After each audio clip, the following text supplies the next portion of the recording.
Religioon.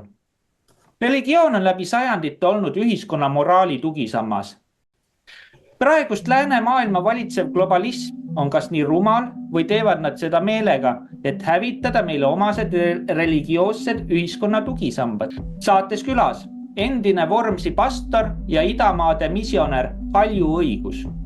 Üks hetk kuulsimegi, et Oleviste kirikus jagatakse piiblit tasuta. Me sõbraga põrutasime kohe sinna, aga me olime niisugust tipi moodi viides ja kuidagi välimusega, et meil ei tahetud kohe anda, kuulge, ega te ometi Balti jaamane küll meile.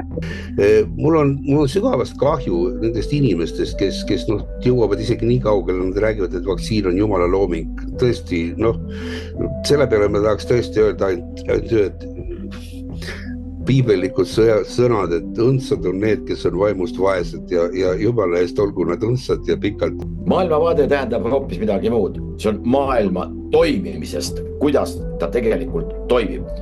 Aga kui kedagi peab ära tapma selleks, et teised suurema tõenäosusega siis hirmu ajendil hakkaks usklikeks, see ei tundu minu jaoks väga jumalik.